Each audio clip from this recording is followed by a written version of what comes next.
Aujourd'hui, je vais te présenter un agent qui prend le rôle d'un comptable totalement autonome pour pré-comptabiliser des factures fournisseurs. C'est un use case que j'ai fait pour un client.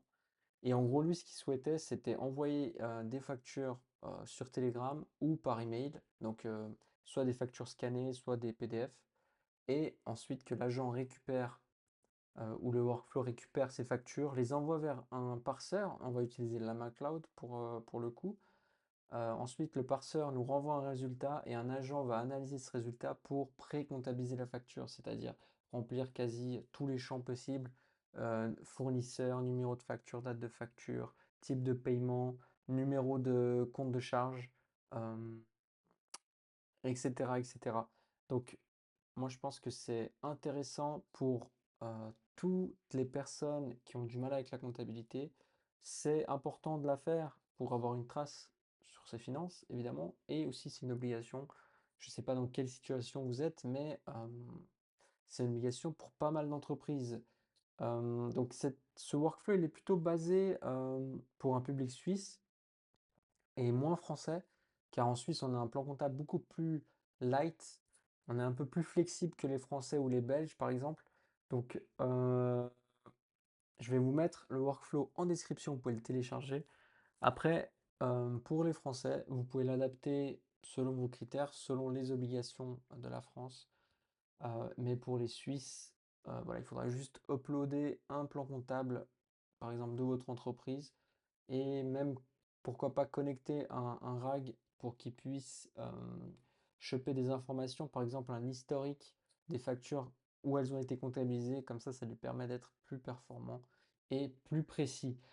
Donc, bon, voilà, on verra le workflow un peu plus tard. Comment ça se présente? Donc, déjà, à quoi ça sert le workflow? Comme je l'ai, je pense, bien expliqué, c'est un workflow qui va nous permettre de récupérer toutes les informations d'un PDF, JPEG, PNG, euh, d'une facture fournisseur. Je dis bien fournisseur, ça marche particulièrement bien sur les factures fournisseurs, afin de pré-saisir tout ça sur un Google Sheet et qui va nous permettre ensuite de l'importer sur un ERP. Donc on va aller récupérer par exemple le numéro de facture, la date, l'échéance, la description, le montant de TVA, le montant total, etc., etc. Comment il fonctionne? Donc, on va d'abord télécharger les factures soit d'un Google Drive. Pour le coup, pour la vidéo, j'ai simplifié un petit peu le processus. En gros, on va aller télécharger une facture d'un Google Drive. Par exemple, vous pourrez l'adapter en utilisant un dossier sur Google Drive et puis un trigger sur N8N qui va vous permettre de modifier, enfin dès qu'il y a une modification dans le dossier, lui, le workflow il s'active. Par exemple, à chaque fois que vous ajoutez une nouvelle facture, lui, il va run le workflow. Ensuite, on va envoyer tout ça vers Llama Cloud. Je ne sais pas si vous connaissez. Si vous ne connaissez pas, il faudra peut-être faire un petit tour sur leur site, mais c'est un outil très puissant pour le parsing de documents. Il reconnaît très bien les caractères et ça peut être très intéressant pour tout ce qui est reconnaissance OCR, voilà, reconnaissance de caractères, de texte, d'images, etc., etc. Finalement, Llama Cloud va nous renvoyer en fait le contenu du PDF ou du document en format Markdown et on va envoyer tout ça à un agent pour qu'il trie un peu toutes ces informations car il y a pas mal de choses inutiles, bien entendu, et on doit garder uniquement ce qui est nécessaire. Et finalement, un dernier agent, donc un deuxième agent, va prendre le relais et lui, il va se concentrer uniquement sur la comptabilisation. En gros, il va prendre ce que le premier agent lui a envoyé pour qu'il puisse se comparer le résultat avec un plan comptable et choisir le bon compte de charge ou de bilan à utiliser. Et pour le workflow, vous aurez besoin d'accès Google Sheet, la MacLeod, donc c'est gratuit, vous pouvez vous inscrire, super facile, vous avez le lien en description, de Google Drive, de N8N et de OpenRouter pour le LLM. Vous pouvez utiliser OpenAI ou je ne sais quoi. Euh, Moi j'utilise OpenRouter pour la simplicité. Ensuite, on a la facture. Bon, je vous ai pris juste un exemple, je l'ai trouvé sur Internet. C'est une facture d'un fournisseur suisse, donc Agrippin SARL, qui envoie une facture à Madame Pierrette Dubois pour farine blanche, palette, forfait livraison, voilà, quelques petits trucs. Ça, c'est une particularité suisse, c'est la QR facture. En France, vous n'avez pas ça, je crois, si je ne me trompe pas, en Belgique non plus. Mais en gros, chez nous, maintenant, les formats de facture sont comme ceci. Donc, s'il y a des Suisses qui m'écoutent, je pense que vous le savez. Ensuite, on a le premier Google Sheet, c'est où on va stocker toutes les informations des factures, le nom du fournisseur, la date, le texte, la monnaie, etc., etc. Puis à la fin, j'ai rajouté en fait un compte de charge, pardon, un compte de débit, un compte de crédit, et puis si c'est une credit note, il y a une petite formule sur Excel. En gros, si au débit, on n'a pas le compte 2000 qui est le compte des fournisseurs, il va nous mettre que c'est pas une credit note. Si à l'inverse, en 2000, on a le compte fournisseur, c'est que c'est une note de crédit. Pour ceux qui connaissent un peu la comptabilité, donc au débit, quand on comptabilise une facture fournisseur, on peut mettre au débit la charge et au crédit soit le compte centralisateur fournisseur ou bien un compte de trésorerie, soit le poste, banque, je ne sais quoi. Et donc c'est en format cash basis. Euh, C'était un petit point comptabilité pour mes Suisses. Ensuite, on a un fichier, c'est le plan comptable suisse. J'en ai créé un bidon, un tout petit plan comptable. Je n'ai pas mis de compte de bilan, j'ai mis que des comptes de charge. J'aurais pu le peaufiner, mais je voulais pas utiliser celui du client, du coup j'ai préféré en créer un de toutes pièces, juste pour que vous ayez une idée. Ensuite, on a Lama Cloud. Peut-être je vais vous montrer un petit truc. Ensuite, on a Lama Cloud et ça se présente comme ceci. Je vous mettrai le lien dans la description. Ici, vous pourrez récupérer votre clé API. Et puis, on a plusieurs outils. On a le parsing où on peut utiliser plusieurs options pour parser ces documents de ma façon manuelle. On a l'extraction. J'ai essayé, j'ai pas trop compris le but de cet outil-là. Et l'index, ça non plus, pour faire des rags, je n'aime pas du tout. Je préfère utiliser NVIDIA directement. Du coup, nous, on va se focaliser sur le parsing et on va le faire en API. On va pas le faire sur leur site car c'est une perte de temps. Donc déjà, générer une clé API, vous devrez la rentrer sur NVIDIA plus tard. Et on va aller voir tout de suite la documentation qui nous sera très utile. Euh, on a fait le tour. Je vais maintenant vous montrer le workflow, comment il se présente. Donc au début, moi j'ai décidé de faire un trigger manuel et de télécharger uniquement notre facture d'exemple. Ce que vous pouvez, j'ai ajouté un peu de texte, j'ai indiqué que on peut faire évoluer le workflow et puis capturer directement les pièces jointes enfin, capturer les pièces jointes directement depuis un email. Par exemple, vous créez un email pour toutes vos factures fournisseurs et en gros vous indiquez à vos fournisseurs d'envoyer leurs factures directement sur cet email. Ou bien vous créez un email et vous transférez vous-même toutes les factures que vous souhaitez comptabiliser via ce workflow. La deuxième option, c'est prendre des photos avec Telegram ou envoyer les PDF directement sur Telegram. Et troisième option qui me vient à l'esprit, c'est sur Google Drive, vous pouvez mettre un trigger.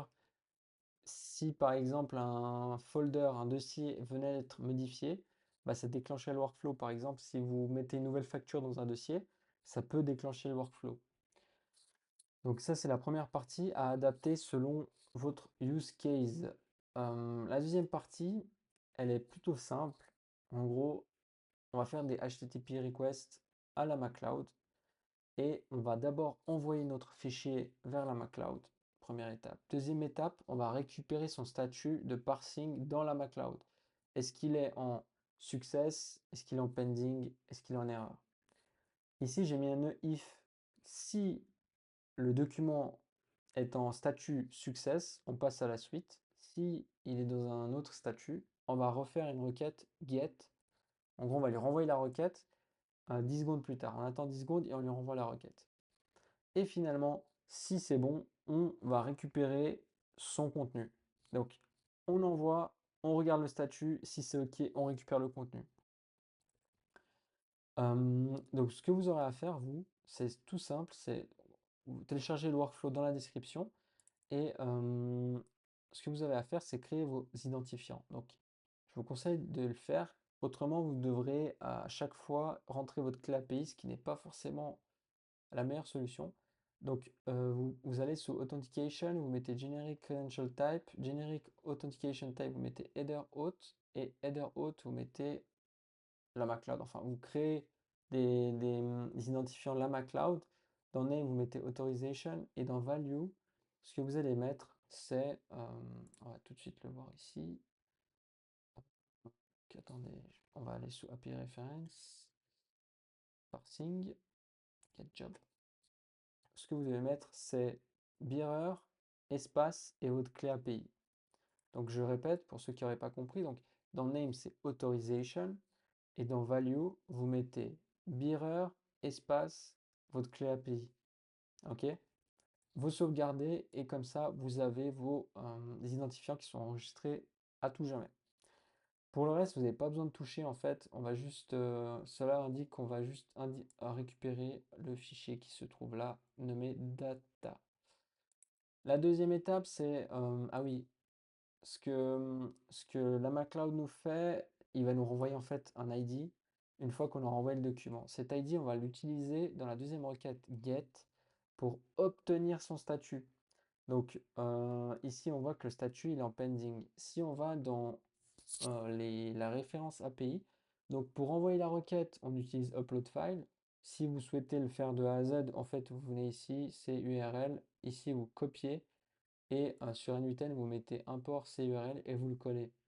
Donc faites bien les étapes dans l'ordre. Donc premier, c'est upload file. Donc on va envoyer le file à n8n. La deuxième étape, c'est get job. On va voir le statut du job. Pour le coup, il peut être en plusieurs formats. Il peut être en pending, success, error, partial success ou cancel. Pour le coup, mon workflow, il prend en considération que si il est success, il passe à la suite. Sinon, il va faire une boucle. Je viens d'y penser, en fait, s'il est en erreur, ça va être une boucle qui finit jamais.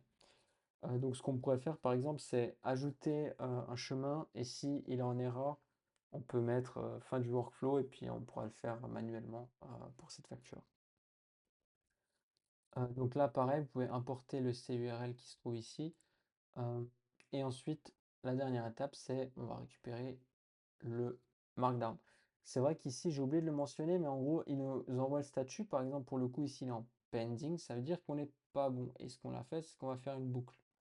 Et jusqu'à qu'on obtienne en fait le statut success qu'on peut lire ici. Ensuite, une fois qu'on a le success, ce qu'on va faire, c'est qu'on va envoyer ce résultat. Non, pardon, on va récupérer ce résultat. Une fois qu'on a le statut success, on va récupérer ce résultat de Llama Cloud.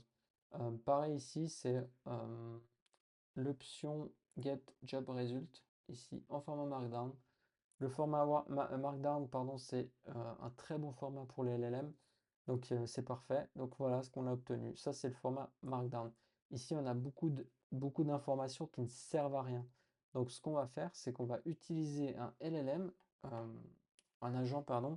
On va lui donner les instructions et on va utiliser un LLM pour analyser tout ça. Moi, j'ai utilisé Claude 3.5 via OpenHunter. Vous pouvez utiliser n'importe lequel, tester et choisissez celui qui vous paraît le plus performant.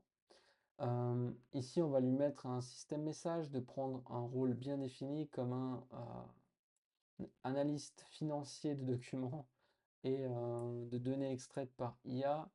Il doit être strict, précis et déterministique in use structuring. Ensuite, on va lui donner un rôle. Donc, moi, j'ai testé en français, j'avais pas des résultats superbes, donc je l'ai réécrit en anglais. Et franchement, je suis satisfait du résultat. Euh, Ici, donc le user message. Donc c'est comme si vous écrivez sous ChatGPT. Donc la requête, ça va être ça. Et puis ici, je lui ai fourni le markdown qu'on a obtenu auparavant. Cette étape-là, vous pouvez l'adapter à votre guise et cela dépend vraiment de chacun de vous. Si vous êtes en Suisse, en France, en Belgique, si vous souhaitez faire autre chose, en fait, même pas de la comptabilité, si vous souhaitez juste extraire tout ce qui se trouve dans un PDF, l'envoyer à un LLM pour analyser ou faire un rapport, je sais pas, ça peut être la même chose que mon cas de figure. Globalement, c'est le même système. Après, voilà, c'est juste un poil différent. J'en profite pour vous demander, les gars, si vous aimez la vidéo, vous pouvez mettre un petit j'aime, un petit commentaire, vous abonner à la page. Ça me fait plaisir, ça booste l'algorithme et tout le monde est gagnant. Voilà, c'était juste une petite parenthèse. Merci en tout cas pour tous ceux qui le feront. Et finalement, on va lui demander aussi de donner l'output sous une version, sous une structure très précise. Donc on va demander le nom du fournisseur, l'invoice number, l'invoice date, la currency, etc. Et en gros, c'est toutes mes colonnes que j'ai ici. Je les ai toutes indiquées en fait dans mon agent N8N. Donc ça c'est très important, comme ça ce qui sort d'ici, le output, il est propre et pas dégueulasse. Ensuite, ce qu'on va faire, c'est qu'on va aller stocker toutes ces informations directement sur notre Google Sheet qu'on a ici. Donc vous voyez tout en vert car j'ai run ça juste avant la vidéo. Et voilà, bon, on va le rerun après, mais globalement c'est pour ça que c'est tout en vert. Ici, en fait, je vais regrouper toutes les informations du Google Sheet, non, pardon, de AI Agent, donc de l'agent analyste 1 qu'on a vu au début, et je vais le mettre en objet, comme ça on a tout au même endroit et en un item. Le deuxième agent, pareil, je vais donner des instructions en anglais. Je lui ai dit que c'est un Swiss Financial Classification Assistant. Vous pouvez l'adapter évidemment. Et je vais donner quelques instructions, je vous laisserai lire. Je pense que ça sert à rien qu'on s'attarde car ça vous concerne pas forcément ce genre d'instructions, car si vous êtes basé à l'étranger, bah, ça ne servira à rien. Pour les Suisses, je vous laisserai lire. C'est intéressant. Et je l'ai connecté à une base de données qui est en fait le plan comptable. Et je lui ai demandé de me sortir euh, l'output précis à nouveau comme avant. Donc un compte de débit, un compte de crédit et le reasoning. Donc ça va être le nom du compte à utiliser. Ok, donc à la fin, ce qu'on va faire, c'est stocker les comptes de débit et les comptes de crédit que notre deuxième agent nous aura retourné afin de compléter en fait notre base de données sur Google Sheet. Donc si vous avez bien suivi, vous aurez remarqué qu'on a bien segmenté deux choses et que le premier agent, il va analyser uniquement le markdown que l'AmaCloud nous a retourné.